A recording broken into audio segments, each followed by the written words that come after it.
You're watching Breakfast Television on City TV. City Council has cut about $60 million from this year's operating budget. The money is going to be used to then give small businesses a tax break this year. The permanent cuts affect just about every city department. They were approved late last night.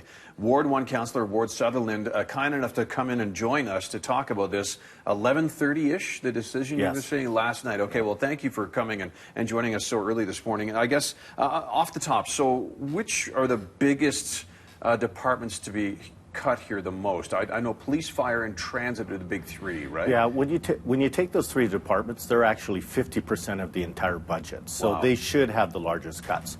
One thing to note that some of the misinformation out there was, oh, the police and fire, we shouldn't do these type of services. The police is independent and they have police commission, which I'm on. And their $7 million did not do frontline at all. There was no harm. They accepted the cut. They came up with that number. Their ask was higher, and the commission authorized, said, listen, we could do $7 million in interior efficiencies and switching around without doing harm and also taking care of our citizens. So it's the same thing. With the fire, it was a little bit different because we had done a pilot project about firefighters going and doing emergency first. And really, the conversation has been several years ago that we're doing double duty as a fire department. We're covering for EMS at the same time. So as a taxpayer, you're paying actually twice for it. It was a good pilot project. We asked the province if they would cover that amount, which is $7 million, and they said no. So we decided as a council last night, we're not going to double dip. Okay. So it's that part of the fire department that we're removing on the $7 million, nothing else. So there'll still be responders there. There's still trucks coming to it rather than a Suburban showing up. Yeah. It's going to be a truck It's now. not those small response vehicles. It's now the full truck that's going to show up and help people if needed, right? Yeah, absolutely. Yeah, this is, this is about efficiency. And again, we're trying to take care of our own business. And a lot of times we've had things downloaded in the city and we're doing it on behalf of the province or the feds. And we're really taking a look at some of these things and pushing back and saying, you know what, we're just going to go to our core service. Okay. Transit is another one that's taking a big cut here. So does this mean routes are cut, or is this just the number of buses and trains running type thing? Well, it's interesting on transit because the majority of the cuts are actually just efficiencies. Oh. And taking a look at repositioning, whether we're going to contract it out on some particular items. On the others is the hours we're cutting 88,000 hours. Now, it sounds like a lot, but we also added hours. 120,000, I think, a year and a half ago. So we're looking at efficiencies of the routes because now that we have the BRTs, the MAX system, we're seeing if you have stuff running side by side, well, does that make sense? So it might be just simply some routes, the timing might be reduced, but we're not actually eliminating any routes at all. Okay. Transit access, is that affected by any of this? It's about efficiencies for that, so the service is still there.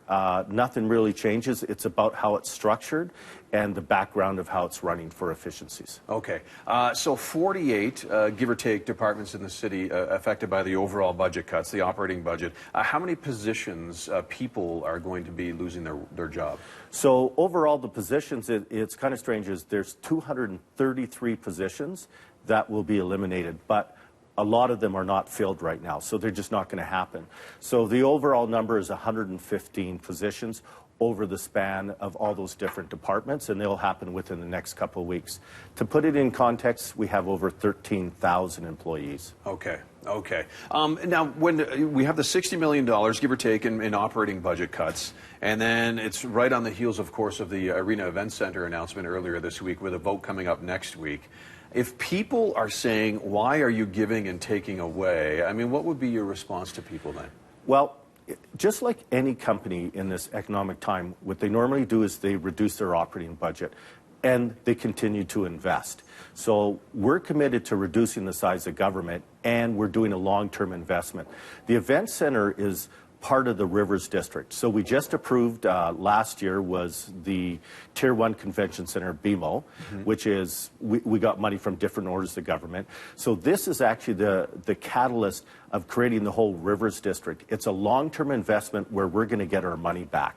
So yes, we're going to reduce government. Yes, we're going to invest for the future. You need to do both. If you stop doing the investment for the future, it's not a smart business decision at all. Okay, and just getting back to the layoffs, when are these positions going to be people affected by this? Is it rolling out right away? Or? Yeah, the HR was waiting for our decision. Since we made it last night, they will be contacting those individuals and going through the process because many of them are unionized. There's particular rules they have to go through, but everything will transition over the next couple of weeks. Okay, we know feedback from people concerned, yay or nay, about the Arena Event Center due Friday at noon. The vote was scheduled for Monday, but it's been pushed back to Tuesday now, right? Right. It's a council meeting and public can be there, so we decided it's best that we have a defined time at 1 o'clock on Tuesday, so that'll make so anybody can come forward, and we'll be making that decision within that hour and a half. Okay, very good. Ward 1 Councillor Ward Sutherland, thank you so much for your input. Busy.